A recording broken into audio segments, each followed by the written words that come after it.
Et la foi, en même temps, Jésus nous dit dans les évangiles, trouverai-je encore la foi lorsque je reviendrai? Cette question qui est sérieuse et qui, si vous voulez, qui devrait nous faire réfléchir par rapport à où nous en sommes par rapport à la foi. La foi qui a conduit des hommes et des femmes à accomplir des exploits prodigieux, parfois des inconnus.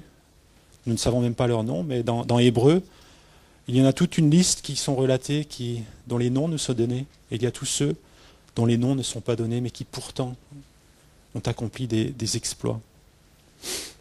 Cette foi dont nous avons vraiment tant besoin pour vivre les dimensions du royaume. Et j'aimerais avec vous ce matin partager un passage dans lequel la foi est vraiment centrale, et pour montrer à quel point la foi est importante aux yeux de Jésus, et combien, a fortiori, elle est importante pour nous. Ce passage, je voudrais vous le lire, il se trouve dans Marc 9, les versets 14 à 29.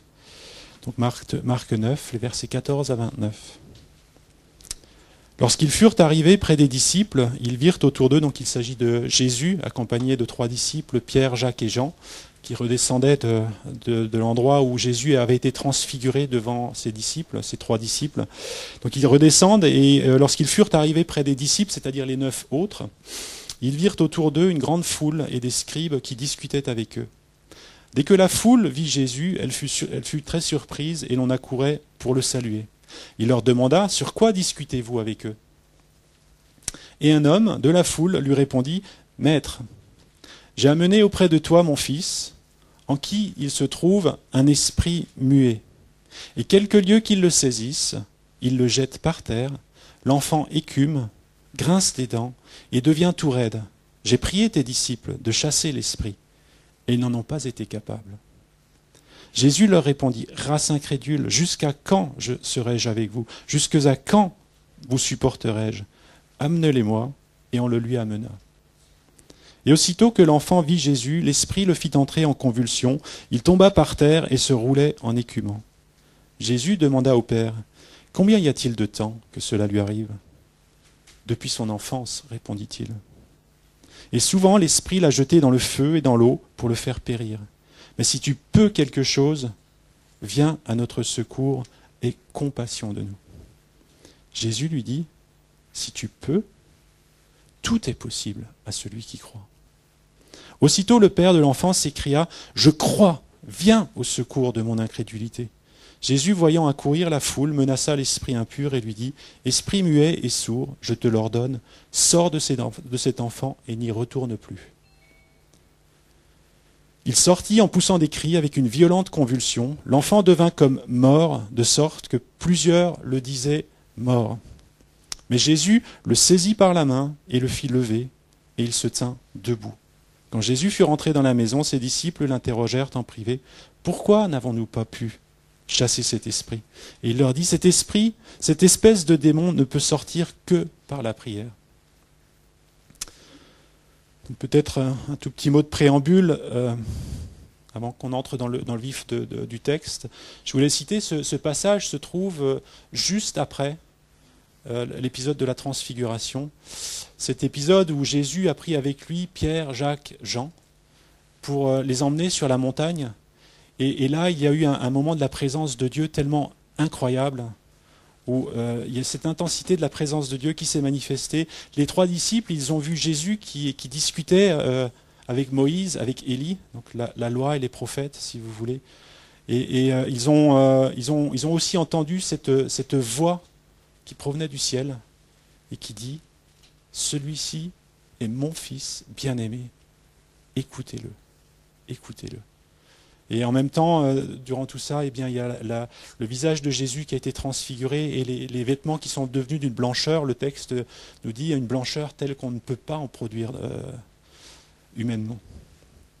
Mais cette voix qui dit « Celui-ci est mon fils bien-aimé, écoutez-le, écoutez-le. » Et je veux commencer par là, en parlant de la foi, parce que, comme le dit Romains 10, verset 17, il nous est dit, ainsi la foi vient de ce qu'on entend. Et ce qu'on entend vient de la parole de Christ. Il est tellement important d'entendre d'écouter. Et c'est ce mot d'ordre que Dieu a donné aux disciples lorsqu'ils étaient dans sa présence. Celui-ci est mon fils bien-aimé. Écoutez-le. Cette importance d'écouter. Parce que c'est là qu'il y a cette foi, vous voyez, qui peut naître, qui peut jaillir dans cette écoute. Et il ne s'agit pas d'écouter Jésus comme on écouterait n'importe qui parler, vous voyez. Il ne s'agit pas de l'écouter comme ça, comme un avis parmi tant d'autres. Non, il s'agit de l'écouter parce qu'il a cette caractéristique bien particulière, qu'il est le Fils de Dieu, le Fils bien-aimé de Dieu, et que c'est Dieu lui-même qui nous dit « écoutez-le ». Vous voyez le poids tout d'un coup que prennent les paroles de Jésus, toutes les paroles de Jésus. Et à moins que nous accordions le poids qu'elles méritent, les paroles de Jésus, eh bien, ces paroles, elles resteront vaines dans nos vies. Mais voilà, je souhaitais commencer par là parce que c'est tellement important dans ce qui concerne la foi de savoir écouter et d'avoir cette ouverture de cœur pour écouter ce que Jésus dit, lui qui est la parole faite chair. Il est la parole faite chair. Et donc on voit quand lorsque cette petite équipe, Jésus avec ses 3 disciples redescendent, ils étaient sur la montagne dans la présence de Dieu, et là ils redescendent, si je peux dire, dans la réalité de tous les jours, et on voit effectivement ce combat qui fait rage dans la réalité de tous les jours, avec notamment ce problème de l'incrédulité, vous voyez. Et Jésus, lorsqu'il voit ses disciples, eh bien, il leur pose cette question, mais de quoi discutez-vous, puisqu'ils étaient en train de discuter avec les scribes et la foule, probablement en train d'essayer de se défendre et puis d'argumenter, alors que malheureusement, ils n'avaient pas pu délivrer ce jeune garçon. Et les disciples, ce ne sont pas eux qui lui répondent, mais c'est le père de l'enfant qui répond que, eh bien, il a apporté son fils avec cet espoir que les disciples pourraient le guérir. Mais les disciples en ont été incapables. La réponse de Jésus, la réaction de Jésus est assez, si je peux dire, catégorique et assez dure en apparence, parce que Jésus, face à ces informations, il dit « Mais race incrédule, jusque à quand serai-je avec vous? Jusque à quand vous supporterai-je » Et cette réponse qui, si on ne la comprend pas, est vraiment dure. On aurait l'impression que voilà, il rejette ses disciples, mais tel n'est pas le cas. Tel n'est pas le cas. Ce que ça met en évidence, cette remarque de Jésus, c'est combien la foi lui est chère et combien l'absence de foi lui est dure à porter. Combien cette absence de foi lui est lourde à supporter. Et lorsqu'il est venu sur cette terre, durant tout son ministère terrestre, eh bien, on ne peut qu'imaginer combien il a été confronté à cette incrédulité. Cette incrédulité qu'il voulait chasser, justement, en suscitant la foi. Parce que tout ce qu'il a fait, c'est pour susciter la foi. Tout ce qu'il a dit, c'est pour susciter la foi. Cette foi dans qui il est et ce qu'il est capable de faire. Qui il est, Yeshua, l'Éternel qui sauve. Il est venu pour sauver, il a ce pouvoir de sauver. Et tout ce qu'il a fait, c'est pour susciter la foi. Et combien ça doit être dur, vous voyez, lorsque vous donnez le meilleur de vous-même, pour essayer de susciter quelque chose chez quelqu'un, et que vous voyez cette fin de non-recevoir. Ce cadeau si bon, si précieux, si excellent, qui n'est pas reçu, qui n'est pas apprécié à sa juste valeur. Et vous pouvez mesurer à partir de là ce que Jésus a dû endurer face à toute l'incrédulité à laquelle il a dû faire face, et en particulier aussi à celle de ses disciples. Parce que lorsqu'il dit race incrédule, c'est bien ici à ses disciples qu'il s'adresse. Ces disciples qui pourtant avaient choisi de le suivre, vous voyez, qui avaient fait des choses importantes. Mais la foi, l'état de leur foi, vous voyez, n'était pas encore là où Jésus voulait les conduire. Et c'est avec tant de patience, tant d'amour, que Jésus a tout mis en œuvre pour les faire grandir dans la foi. Vous voyez, parce qu'il est celui qui suscite la foi. Il ne fait pas que demander la foi, mais il est là pour la susciter, pour la faire naître et pour la mener à son terme. Et là, voilà, les disciples, ils n'en étaient que là où ils en étaient à cet instant précis. Et lorsque Jésus dit « race incrédule », jusqu'à quand vous supporterai-je? C'est par rapport à ce fardeau que c'est pour lui d'avoir fait déjà tout ce qu'il avait fait et de voir, si vous voulez, le résultat, encore tellement limité. Et combien ça doit nous faire réfléchir aussi lorsque nous parlons à des gens qui n'ont pas encore la foi, la patience et la persévérance qu'il faut avoir. Regardez à Jésus, tout ce qu'il a fait pour susciter la foi. Et la foi, eh bien, Hébreux 11, verset 6, est très clair. Sans la foi, il est impossible de lui être agréable. C'est la condition, c'est une condition tellement importante. Et là, Jésus, non-stop, était confronté à l'incrédulité, d'une manière ou d'une autre. Et combien ça a dû être lourd à porter pour lui. Mais il a continué. Il a continué de donner le meilleur, il a continué sans relâche, de vouloir susciter et de tout faire pour susciter la foi. Et on peut voir qu'il a réussi. Et cette prière qu'il adresse à Dieu son Père, eh bien je n'ai perdu aucun de ceux que tu m'as confiés. Vous voyez cette prière qui est tellement glorieuse, qui montre aussi tout l'investissement de Jésus dans la vie de ses disciples. Et cet investissement que Jésus a fait dans la vie de ses disciples, c'est le même investissement qu'il fait dans chacune de nos vies. Dans chacune de nos vies. Il veut nous amener à cette maturité de la foi, à cette perfection de la foi. Et on voit que ses disciples, à cet instant précis, n'y étaient pas. Mais Jésus n'a pas abandonné. Et il les a emmenés là, à cet endroit-là. Mais cette phrase en dit long sur... il y a plusieurs endroits dans la Bible où il est question des souffrances que Jésus a dû endurer, les cris qu'il a fait monter. Et moi, je ne peux qu'imaginer qu'il a fait monter des cris d'intercession en faveur de ses disciples, afin que leur foi grandisse. Il a dû faire monter ces cris d'intercession auprès du trône du Père pour faire grandir, pour susciter cette foi, afin que la foi de ses disciples soit cette qualité de foi qui soit ferme, inébranlable, où ils ne bronchent plus, comme nous l'avons entendu, où ils n'oscillent plus, où ils ne vacillent plus, où ils ne battent plus en retrait face aux circonstances adverses. Mais cette foi qui peut être profondément enracinée dans la personne de Jésus. Écoutez-le, celui-ci est mon Fils bien-aimé. Et donc on voit déjà ici, au travers de cette remarque de Jésus, l'importance de la foi. Combien cette foi est quelque chose de tellement nécessaire et de tellement indispensable pour nous approcher de lui et pour lui être agréable. Cette foi qu'il désire et qu'il veut susciter. Et j'ai envie d'ajouter à cela que dans cette réaction, il y a sans doute aussi une sorte de frustration. C'est que Jésus, il savait que Dieu, il avait non seulement le pouvoir, mais qu'il voulait intervenir dans la vie de cet enfant.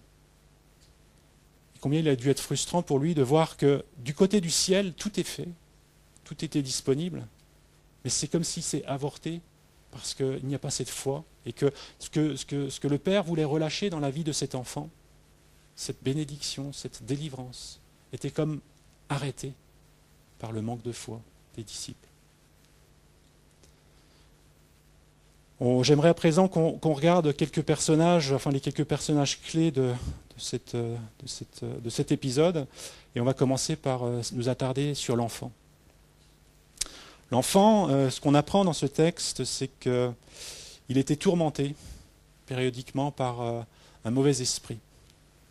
Le diagnostic est clair, il y a quelque chose de spirituel qui est attaché ici. Et j'insiste sur le fait de spirituel parce que dans le monde occidental dans lequel nous vivons, tant de choses sont tellement rattachées au matériel et on a fini par exclure le domaine spirituel, mais le spirituel est bien réel, il existe. Et il y a deux royaumes qui s'affrontent. Le royaume de la vie, de la lumière, et le royaume des ténèbres. Et cet esprit qui tourmente ce jeune enfant n'est en aucun cas ce royaume de la vie, ce royaume de la lumière. C'est ce royaume des ténèbres qui a trouvé un accès. Le texte ne nous dit pas lequel, et à la limite ça n'a pas d'importance ici. Mais il y a cet accès qui est là et qui fait que cet esprit, eh bien, il peut occasionner des convulsions, dans le corps de cet enfant qui devient tout raide, cet enfant qui se jette par terre, qui tombe par terre, qui se roule en écumant, c'est-à-dire voilà, la salive. Ce mauvais esprit qui il nous est dit aussi qu'il le conduit tantôt par le feu pour le brûler, tantôt dans l'eau, les pensées noyades, et en aucun cas c'était pour lui faire du bien, c'était pour lui faire du mal, et voire même pour le faire périr, c'est ce que nous dit le texte. Et on reconnaît bien là la marque de fabrique de l'adversaire, lui dont il est dit qu'il ne vient que pour voler, tuer et égorger. C'est exactement ce qu'il sait faire, la seule chose qu'il sache faire d'ailleurs. Et dans la vie de cet enfant, il y a ce combat qui fait rage, et dans Luc 9, 39, un passage parallèle qui nous relate la même histoire, ce que l'on voit, c'est que cet esprit le saisit, et aussitôt il pousse des cris, l'esprit le fait entrer en convulsion, le fait écumer, et le quitte à grand-peine. Le quitte à grand-peine. Grand-peine, ça veut dire qu'il y a ce combat, j'ai envie de dire inégal, de cet enfant face à cet esprit qui est là. Et cet esprit qui ne le quitte qu'à grand-peine après l'avoir meurtri. Donc, qui chaque fois que cet esprit vient le tourmenter, bien vous voyez cet enfant qui se retrouve meurtri, qui se retrouve à terre, qui se retrouve sans force et tellement diminué. J'aimerais qu'on regarde à présent le Père après avoir compris ce qui concerne cet enfant. Et j'ai envie de dire le combat était inégal parce que cet enfant était sans ressources face à cet esprit méchant. Le père de cet enfant, bien nous l'apprenons dans Luc 9, verset 38. Cet enfant, c'est son fils unique. Il n'a qu'un seul enfant. Et cet enfant, il le voit souffrir, il le voit dans cette détresse. Et pour ceux d'entre nous qui sont parents ou qui sont grands-parents, c'est probablement plus facile à imaginer, mais essayez de vous imaginer à la place de ce père. Vous avez un fils, votre seul fils. Et ce fils, il est dans cette détresse. Vous le voyez régulièrement se faire tant de mal. Vous le voyez souffrir, vous le voyez à la fin, à terre, misérable, meurtri. Vous le voyez et vous avez constamment en vous cette insécurité concernant votre fils, où vous ne le savez pas en sécurité. Vous ne le savez pas en sécurité. Au contraire, vous le savez exposé au danger, vous ne savez pas à quel moment le danger peut survenir, mais il est en danger. Et pire, vous êtes sans ressources, vous ne savez pas quoi faire. Ça peut durer, si ça dure peut-être quelques minutes, on pourrait se dire, bon voilà, mais là, ce n'est pas quelques minutes. Cet enfant, c'est depuis sa naissance, depuis son enfance, il nous est dit. Son père l'a toujours connu ainsi. Et depuis tout ce temps, cette détresse de son fils, cette incapacité à subvenir à la détresse de son fils, vous pouvez imaginer ce que ça a pu générer dans le cœur de cet homme, en voyant son fils encore et encore. Et j'aimerais souligner aussi l'amour de cet homme, cet amour de cet homme qui, vous voyez, lorsque, malgré l'épreuve du temps, il est là encore à cet instant précis. Il est là encore aux côtés de son enfant, sans relâche. Il est encore à présent en train de chercher la solution, en train de chercher la réponse. Sans doute qu'il a dû la chercher de maintes reprises, de bien des manières, à trouver la solution pour son fils. Sans doute. Et on peut imaginer qu'il a dû mettre en œuvre tout ce qui relève de ses capacités pour essayer de subvenir à la détresse de son fils, pour essayer de le faire sortir de cette situation. Mais après toutes ces années, il est encore là, à cet instant précis, en présence des disciples, en train de chercher la solution. Ce qui veut dire que dans tous ces efforts, jusqu'à présent, ont été vains et n'ont pas été couronnés de succès. Et au fond de son cœur, eh bien, moi je ne peux qu'imaginer un profond désespoir, si vous voulez, face à la situation, face à ce fardeau qui est devenu si lourd dans son cœur, si lourd à porter, face auquel, après avoir entrepris tout ce qu'il a pu essayer d'entreprendre, et après avoir subi tous les revers qu'il a subis, eh bien, il se sent totalement démuni, vous voyez. Et j'ai envie de dire, combien dans ce monde ressemble à cet homme? Combien dans ce monde sont dans une situation dans des situations qui les font souffrir, des situations qui sont humainement sans issue, où ils ont eu beau remuer ciel et terre, eh bien, ils n'ont pas encore trouvé la réponse, ils n'ont pas encore trouvé de solution. Et où il y a cette forme de désespoir au plus profond de leur cœur, qui se sentent tellement démunis dans leur détresse. Et là, une lumière nouvelle d'espoir a jailli dans le cœur de cet homme. Il a entendu parler de Jésus. Il a entendu parler de ce que Jésus fait, de ce qu'il y a cet homme qui vient de la Galilée et qui accomplit des prodiges, des signes, des miracles, et les malades viennent à lui et sont guéris. Vous voyez cette lumière d'espoir sensationnelle qui vient briller dans son cœur. Mais lorsqu'il s'approche, il ne trouve que les disciples. Et les disciples, malheureusement, ont été incapables de délivrer son fils. Et là, vous pouvez imaginer le raz-de-marée de toutes les pensées qui le ramènent à tous ces échecs passés. Et cette foi naissante qui l'a poussé à venir pour chercher du secours auprès de Jésus, à cause de ce qu'il a entendu de Jésus. Vous voyez, ce qu'il a entendu de Jésus. Ça a suscité cette foi naissante. Et là, il arrive, il voit les disciples, et les disciples sont là, ils ne peuvent rien faire. Cette foi naissante qui a été bien tourmentée, si je peux dire, bien malmenée. Et c'est dans cet état-là, certainement, que Jésus le trouve au moment où il rencontre les disciples, avec sa foi cette foi qui avait cette espérance, vous voyez, mais qui est presque, ce lumignon qui fume. Mais Jésus, vous voyez, n'est pas celui qui éteint le lumignon qui fume. Au contraire, il est celui qui vient remettre de l'huile pour que cette lampe puisse briller. Et alors, j'aimerais dire simplement par rapport à cet homme que, je l'ai déjà dit, mais je vais simplement le redire, c'est que je pense que cet homme, il incarne de nombreuses personnes dans ce monde qui sont en proie à des difficultés et qui n'ont pas de solution, qui n'ont pas de réponse, mais qui cherchent. Au plus profond de leur cœur, ils cherchent. Et ce qu'ils peuvent entendre de Jésus, ça peut être comme cette lumière qui vient briller dans leur obscurité. Et nous avons ce privilège de connaître la lumière, de connaître celui qui est cette étoile du matin, de connaître celui qui est venu jusqu'à nous, de connaître le Sauveur.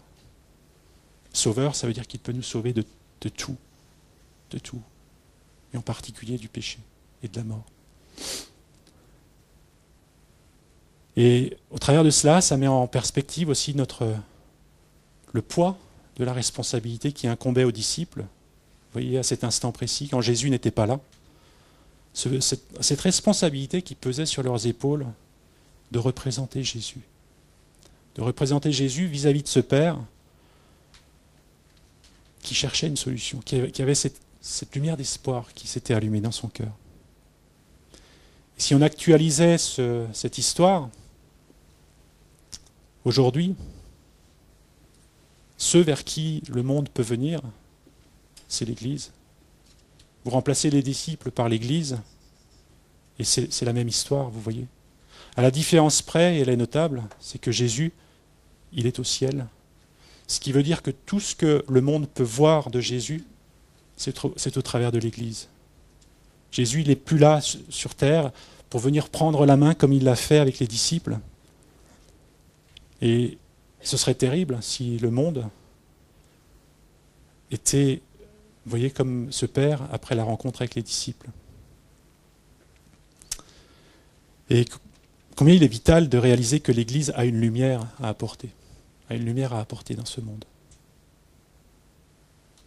Et pour cela, combien il est important que l'Église, que moi, que chacun, soit rempli de foi, de cette foi qui permet justement à ce que Dieu a en réserve dans le ciel de s'accomplir ici-bas sur la terre, afin qu'il soit glorifié, afin que le monde le connaisse.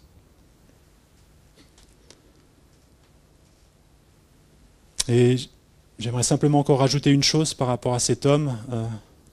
C'est que cet homme, il est, je trouve, une belle image de ce qu'est l'intercession. L'intercession parce que cet homme, il a ce fardeau pour son fils. Il a ce fardeau pour cette âme.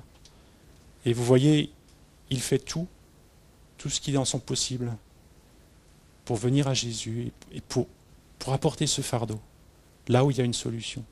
Et c'est d'autant plus remarquable que, vous voyez, son enfant n'est pas en capacité d'entreprendre tout cela.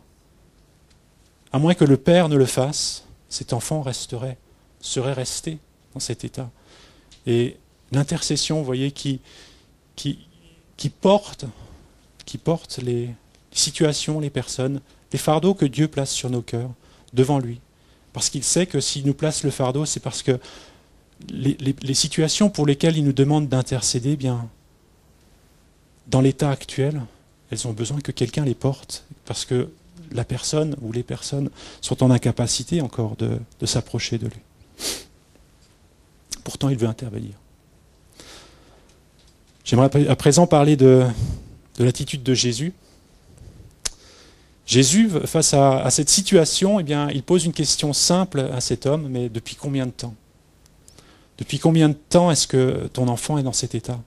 Et cette question très factuelle est en fait tellement délicate, parce que ça permet à cet homme de dire, mais ça fait depuis son enfance. Ce qui met en lumière la profondeur, si vous voulez, de la détresse et de la souffrance qui est associée à cette chose qui dure depuis si longtemps. Et cet homme va, à partir de là, s'ouvrir et exprimer voilà, cette souffrance qui est dans son cœur par rapport à ce qui vient tourmenter son fils. Et cet homme finit à ce moment-là en disant « Si tu peux quelque chose, viens à notre secours et compassion de nous. Si tu peux quelque chose, viens à notre secours et compassion de nous. » Cet homme implore la compassion de Jésus, il implore le secours de Jésus, et assurément, il a frappé à la bonne porte. Notre Dieu est miséricordieux. Notre Dieu, il a la compassion. Il n'y a aucun doute, il a frappé à la bonne porte. Par contre, il commence sa phrase avec ce « si tu peux quelque chose », qui laisse entrevoir comme un doute quant à ce que Jésus pourrait faire.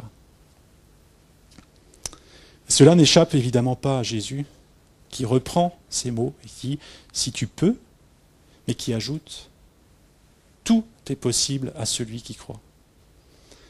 Tout est possible à celui qui croit. Et c'est là un peu le cœur du message que je voudrais partager ce matin, c'est « tout est possible à celui qui croit ». Cette phrase « si tu peux » de l'homme est une indication de l'état de sa foi. Il s'adresse à Jésus sans être réellement ou sans être totalement convaincu, au plus fort de lui-même que Jésus a le pouvoir d'apporter une solution à sa situation. Et ironiquement, si je peux dire, il se tient devant le Tout-Puissant, mais en lui disant « si tu peux ». Ça peut nous paraître curieux, mais quand on le regarde comme ça, extérieurement, ça paraît absurde. Mais je crois que de bien des manières, nous sommes pareils. Si souvent, nous faisons pareil. Nous disons peut-être pas le « si tu peux », mais au fond de nous-mêmes, nous croyons, mais sans avoir cette conviction profonde, inébranlable, qu'il peut et qu'il veut répondre. Et du coup, il y a quelque chose qui reste dans notre tête, mais qui ne touche pas tout notre être au plus profond.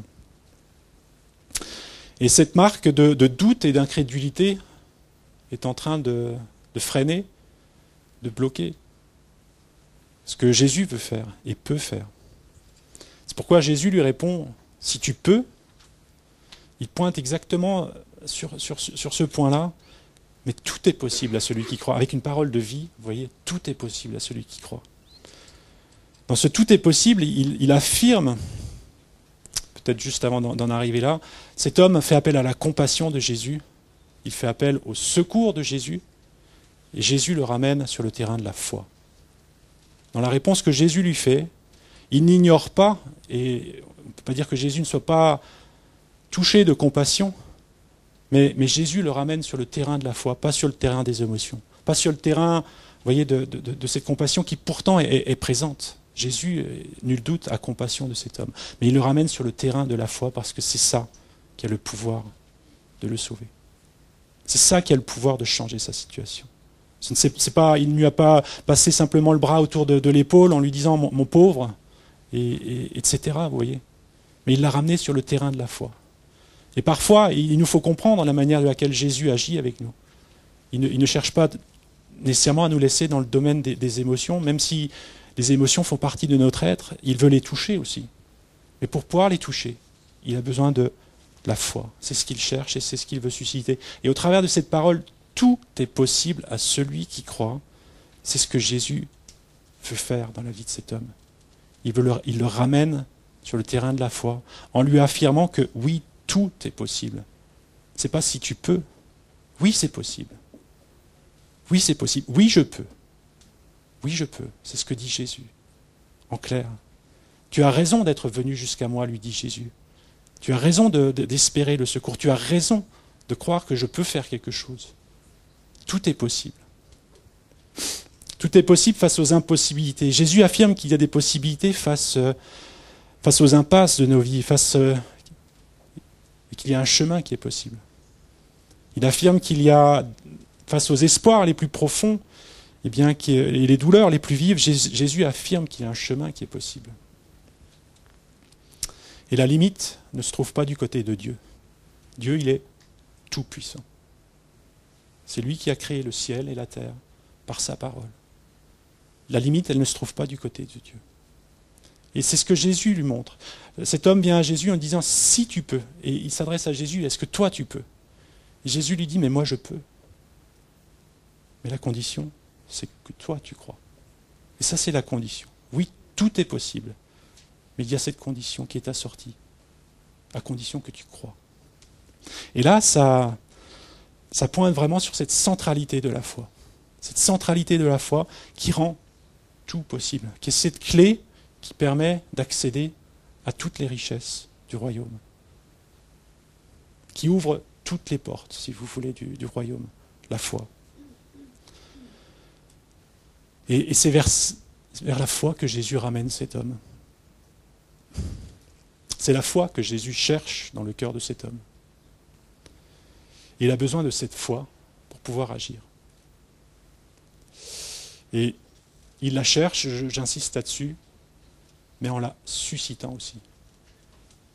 Parce que dans Hébreux, il est dit que, Hébreux 12, verset 2, je crois, il est dit qu'il est l'auteur de la foi. Il est celui qui l'a fait naître. Et c'est lui qui l'amène à la perfection, dans Hébreux 12, verset 2. Et donc, ici, Jésus, ce n'est pas un mot de reproche qu'il adresse à cet homme, mais il lui donne les paroles qui ont ce pouvoir de faire naître la foi, de l'affermir, de la fortifier. Parce que c'est lui qui est l'auteur de la foi. Ce n'est pas nous, ne nous trompons pas, nous, on ne peut pas la créer, la foi. Et d'ailleurs, c'est un constat qu'il nous faut réaliser, c'est que ce n'est pas par nos forces que nous pouvons créer la foi. C'est en accueillant simplement ce que Dieu dit, en accueillant sa parole et en la serrant de tout notre cœur. C'est là que se trouve la foi. Mais nous, par nos forces, on a beau se dire, moi je crois, mais au fond, ça ne change rien, à moins de recevoir cette semence de vie. Et là, Jésus lui donne cette semence. Tout est possible à celui qui croit. Alors qu'est-ce que ça suscite chez cet homme ? Eh bien, ça suscite cette réponse où il dit sa réponse, je vais vous la dire dans plusieurs versions parce que voilà, il y a des nuances qui me semblent intéressantes. Dans une version, c'est dit, donc, celle que je vous ai lue, il est dit je crois, viens au secours de mon incrédulité. Dans une autre version, il est dit je crois, aide-moi à croire, mais aide-moi parce que j'ai de la peine à croire. Ou bien encore, je crois, mais aide-moi parce que je n'ai pas assez de foi. Et enfin, je crois Seigneur, mais aide-moi parce que ma foi est si faible. Et cet homme, il prend conscience de ce que, là, devant lui, en la personne de Jésus, eh bien, il a la réponse. à ce qu'il cherche depuis si longtemps? La réponse se tient devant lui, à portée. Ce qu'il espère depuis si longtemps, ce qu'il cherche depuis si longtemps pour son Fils, est là, en la personne de Jésus. Et qu'il y a cet instant unique où il se tient dans la présence de Dieu. Et en même temps qu'il réalise ça, il y a ce constat terrible. C'est que la seule condition, je ne la remplis pas. Cette condition d'avoir la foi. Et ce qui rend comme insaisissable pour lui l'accomplissement de cette promesse, qui pourtant se tient là, devant lui. Et il y a cette richesse, si vous voulez, qui est là, mais il n'arrive pas à la saisir. Et c'est pour lui cette occasion de se déterminer. Face à la réponse, face à la parole de Jésus, quelle va être sa réaction? Parce que là, il est touché à vif. Il se rend compte combien il est inadapté. Il se rend compte, mais qu'est-ce que je peux faire pour créer cette foi qui m'est demandée? Qu'est-ce que je peux faire pour la susciter? Qu'est-ce que je peux faire? Je suis là, tel que je suis, je crois. J'ai fait tout ce chemin parce que je crois. Mais ma foi est trop faible. Je crois que c'est possible, mais ma foi n'arrive pas à le saisir. Et vous voyez ces richesses qui sont dans le ciel, dont il est question dans Éphésiens chapitre 1, verset 3, où il est dit « Béni soit le Dieu, le Père de notre Seigneur Jésus-Christ, qui nous a bénis de toute bénédiction spirituelle dans les lieux célestes en Christ. » Toutes ces bénédictions, elles sont là, dans les lieux célestes. Elles sont déjà « oui » dans les lieux célestes. Cet homme est en train de le réaliser, que ces bénédictions, elles sont là. Mais le fil conducteur qui permet de le faire descendre sur terre, c'est comme s'il est trop petit. Le diamètre est trop petit et ça, voilà, le courant, ceux qui sont électriciens, vous voyez, si vous mettez trop de courant dans un tout petit fil, eh bien le fil, ça fait fusible et il est incapable de prendre tout ce courant. Et c'est ce fil qui est la foi qui est trop petit. Et il se rend compte de ça, à travers de la parole de Jésus. Et c'est pourquoi il lui dit, mais viens-moi en aide. Viens-moi en aide, parce que ma foi est trop faible. Viens-moi en aide. Et en exprimant cela, ce qu'il exprime en fait, c'est sa confiance dans celui qui est l'auteur de la foi, celui qui l'a fait naître. C'est ce que Jésus veut faire. C'est de faire jaillir la foi dans son cœur. Cette foi qui est capable de saisir, cette foi qui est capable de libérer ce que Dieu a déjà accompli, acquis dans les lieux célestes, et qu'il veut libérer sur cette terre. Et pour cela, Jésus avait besoin que cet homme exprime « Je crois, mais viens au secours de ma foi qui est trop faible. Viens créer en moi cette foi qui est trop faible. Viens la renforcer, viens la rendre suffisamment forte. Toi qui es l'auteur, toi qui es celui qui fait naître la foi, viens la faire naître en moi. Viens la faire grandir. Mène-la jusqu'à là où je suis capable de saisir, de prendre ces choses que toi tu as acquises. » Il y a ce passage tellement extraordinaire, vous voyez, qui fait un peu suite, j'ai envie de dire, à Éphésiens 1, verset 3, Éphésiens 1, verset 3, où il est dit que nous sommes bénis de toute bénédiction dans les lieux célestes. Et dans 2 Corinthiens 1, verset 20, il est dit, mais tout ce que Dieu avait promis est devenu réalité en lui, c'est-à-dire en Jésus. Toutes les promesses les plus extraordinaires de Dieu qui ensemencent la Bible, qu'on le trouve dans la Bible, dans sa parole, toutes ces promesses, elles sont devenues réalité en lui. Elles sont oui en Jésus. Mais écoutez bien aussi la suite. Aussi est-ce par lui que nous répondons Amen. Ainsi soit-il, à toutes ces promesses, afin que Dieu soit exalté et glorifié. Il y a ce oui qui est dans les lieux célestes, en Jésus. Mais pour que ce oui devienne réalité ici-bas, il y a besoin de ce Amen en nous. Ce Amen par la foi. Ainsi soit-il, par la foi. Et on a besoin de ce Amen rempli de la foi par la puissance du Saint-Esprit pour vraiment saisir ces choses qui sont, oui, déjà dans les lieux célestes, toutes les promesses. Toutes les promesses. Et bien souvent, nous croyons, je me mets dedans, enfin, je commence par moi peut-être, voilà. Bien souvent, je vais dire ce sera plus facile. Bien souvent, je me rends compte que je crois, mais c'est comme si voyez, je crois dans ces choses qui sont dans les lieux célestes, mais c'est comme si ma foi, elle n'est pas assez forte pour faire descendre ces choses ici-bas. Je crois que, oui, il a fait tout ça, Jésus. Mais c'est comme si cette foi, elle n'est pas suffisante, elle n'est pas assez forte pour que ça change ici-bas, dans mes circonstances, dans mon quotidien, dans ma vie. Et c'est de ça dont il est question. C'est ça que Jésus a montré dans la vie de cet homme. Oui, tu crois, mais ta foi, elle est trop faible. Et nous savons que du côté de Dieu, la réponse est oui à toutes ces promesses. Nous pouvons en être certains. Ce qui bloque, c'est le lien entre la terre et le ciel. C'est notre foi.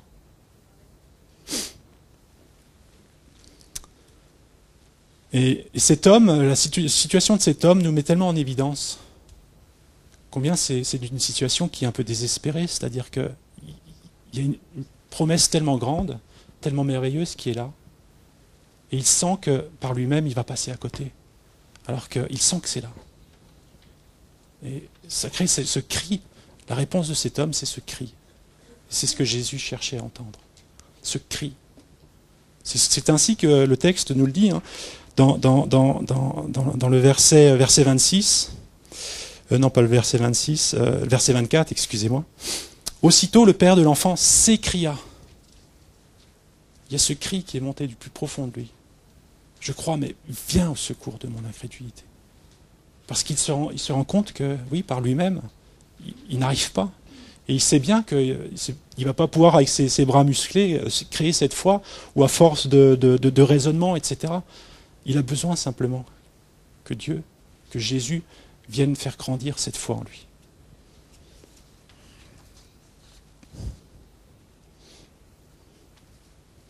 Je vous relis dans Hébreux 12, verset 2. Regardons toujours à Jésus. C'est lui qui fait naître la foi et qui la rend parfaite. L'auteur et le consommateur, selon les versions. J'aime bien cette version qui fait naître et qui la rend parfaite. Parce que ça montre qu'il est là au début et qu'il est là tout le long jusqu'à la maturité. Et je vous renvoie à ce que je vous ai dit au départ avec les disciples. Où ces disciples, ils étaient au moment de ce texte à un état donné de leur foi. Bien sûr, ça exaspérait Jésus, ça le faisait souffrir, mais il n'a pas abandonné. Et il les a conduits jusque ce rocher trop élevé pour eux. Et le psalmiste l'a réalisé aussi d'ailleurs lorsqu'il a écrit ces paroles « Conduis-moi sur ce roc trop élevé pour moi ». Il se rend compte qu'il y a ce roc qui est là, qui est cette forteresse, cette haute retraite, ce rocher, mais qui, des siècles, les tempêtes peuvent déferler. Il se rend compte qu'il ne peut pas y accéder lui-même. Il a besoin. Conduis-moi. Et c'est ce que Jésus veut faire, et c'est ce que Jésus a fait dans la vie de cet homme, pour le mener dans cette qualité de foi qui lui permet d'accéder, en tout cas face à ce besoin, à cet instant précis. Et c'est à l'heure même que, suite à cette réponse de cet homme, à ce cri qui est monté, que Jésus a pu intervenir, qu'il a guéri cet enfant sur le champ. Oui, cet homme qui avait cette foi, si vous voulez, où il croyait, mais parfois nous pouvons avoir cette foi aussi qui croit, mais qui croit pas de manière inébranlable, qui croit, je dirais, de manière un petit peu... oui, c'est un avis, une opinion. On peut croire beaucoup de choses avec une foi de l'ordre de l'opinion, mais cette foi de l'ordre de l'opinion, il suffit d'entendre un avis différent, et tout d'un coup, cette foi, elle est secouée. Et simplement une opinion différente peut l'ébranler, cette foi-là, quand il s'agit d'une opinion. Elle est tellement versatile, tellement influençable. Dès que survient un avis différent, ou j'ai envie de dire, bien plus souvent, l'opposition. Puisque nous savons que la foi en Jésus suscite l'opposition. Mais ce n'est pas de cette foi-là que Jésus se satisfait. Et parfois, nous pouvons être dans ce domaine, dans ce genre de foi-là, en pensant croire, alors qu'en fait, ce que Jésus cherche, et veut susciter, d'ailleurs, j'insiste sur le mot susciter, créer, faire naître, c'est cette foi qui est comme un roc inébranlable, que le doute ne peut pas vaincre, que les avis adverses, différents, opposés, ne peuvent pas balayer. Pourquoi? Parce qu'il y a ce témoignage intérieur tellement fort du Saint-Esprit qui nous dit mais oui, c'est ça la voie. C'est ça la vérité. Et c'est cette foi-là que nous avons besoin. Pas cette foi opinion qui reste dans notre tête, mais cette foi qui a cette attestation profonde en nous du Saint-Esprit, par lequel nous pouvons dire Amen à toutes les promesses de Dieu.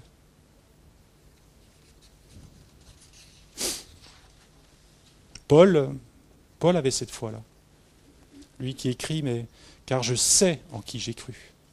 Car je sais en qui j'ai cru. Et il a écrit cela dans 2 Timothée 1, verset 12, alors qu'il était au cœur des souffrances. Où il dit, c'est à cause de cela que je souffre ces choses, c'est-à-dire la persécution, la maltraitance. À cause de cela, c'est-à-dire à cause de son amour de Jésus, à cause du service qu'il a pour Jésus. Mais je n'en ai point honte, car je sais en qui j'ai cru. Et il nous faut arriver à ce savoir, qui n'est pas cette connaissance d'opinion simplement, mais ce savoir qui touche tout notre être, où nous savons de toutes nos forces.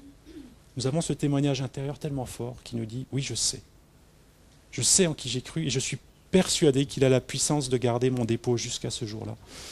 Et bien sûr, Paul n'a pas vécu quelque chose avec le tapis rouge sans épreuve, sans difficulté.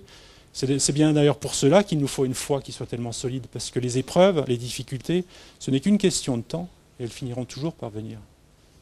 Jésus, il veut construire en nous cette nature de foi-là, où nous savons.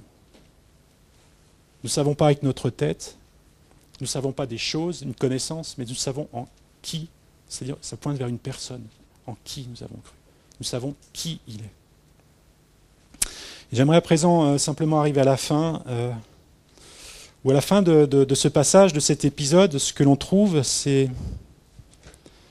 les disciples qui ont été confrontés, si vous voulez, si vous voulez ou si vous ne voulez pas d'ailleurs, c'était les faits, ils ont été confrontés à leur échec, et ils ont pu se rendre compte que oui, cette bénédiction, elle était là, disponible. Mais non, nous n'avons pas été capables de la libérer. Et ils ont pu voir la copie corrigée, si je peux dire, si je prends des termes un peu d'école, au travers de Jésus, qui leur a montré, oui, c'est possible. Et ce qui a bloqué, c'est votre foi. Et donc il lui pose cette question, mais pourquoi est-ce que nous, on n'a pas réussi? Forcément, c'est une excellente question. Et Jésus leur a répondu très simplement. Dans Marc, la version que je vous ai lue, il est dit « Cette espèce de démon ne peut sortir que par la prière ». On va revenir là-dessus dans un instant. Dans Luc et dans Matthieu, qui relatent la même histoire, ceux qui ont écrit ces évangiles-là sont un petit peu plus francs encore. Ils disent « C'est à cause de la petitesse de votre foi », répond Jésus à ses disciples. « C'est à cause de votre manque de foi ». Et on retombe ici sur le race incrédule, vous voyez. C'est à cause de votre manque de foi. Et je me suis perdu dans mes notes. Mais oui, c'est à cause de votre manque de foi. Et ce vers quoi pointe Jésus, c'est la prière. Alors pourquoi la prière par rapport à la foi? Eh bien, la prière,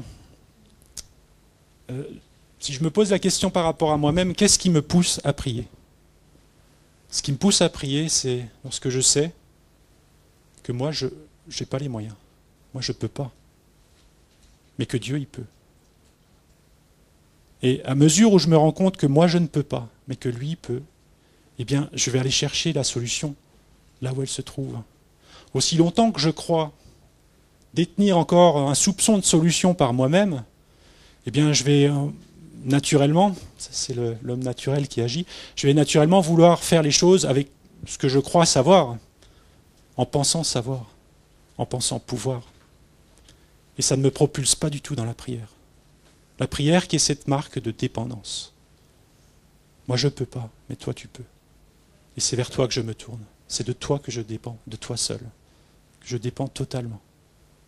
Parce que toi seul, tu es capable d'intervenir, de changer cette situation. Ça ne veut pas dire que nous, on n'a rien à faire après. Mais ça commence par cette dépendance et cette marque au plus profond de notre cœur. Et j'émets des hypothèses ici simplement, Peut-être que ces disciples qui avaient déjà eu l'occasion de chasser des démons, vous voyez, ils ont agi un peu mécaniquement ici. Mécaniquement, en une sorte de formule basée sur des succès du passé, où ils se disent, mais ça a marché par le passé, donc ça va marcher encore. Et du coup, dans ce mode de fonctionnement-là, on s'appuie sur nos forces. Il n'y a pas cette communication, cette relation. Alors que cette attitude de prière dont Jésus dit à ses disciples, c'est ça qui est la clé. Cette prière, elle implique la foi. Pourquoi ? Parce que nous nous adressons à celui qui peut. Nous avons conscience que nous ne pouvons pas. La foi que nous avons en nous-mêmes, il faut que je diminue et qu'il grandisse. Par contre, la foi que nous avons en lui, elle grandit. Et vous voyez, c'est ce mouvement de balancier, à mesure où nous avons moins confiance, moins de foi dans nos capacités humaines, je dirais, par nos propres forces, à la même mesure, ça nous propulse à nous adresser à Dieu. Parce que lui, il a la force. Parce que lui, il est le tout-puissant. Et c'est là que se trouve cette clé, où il y a cette foi, vous voyez, qui est là. On va prier. Seigneur, nous te remercions de ce que tu es l'auteur, Seigneur, de la foi. Tu es celui qui la suscite, qui la désire, qui la chérit, qui veut la faire naître dans nos cœurs, Seigneur. Tu es celui aussi qui veut la mener à la perfection, Seigneur. Merci, Seigneur, de ce que tu utilises les circonstances, les temps, Seigneur. Ce que nous traversons, Seigneur, dans notre quotidien, Seigneur, pour stimuler cette foi. Merci, Seigneur, pour ta patience, Seigneur, à notre égard, Seigneur.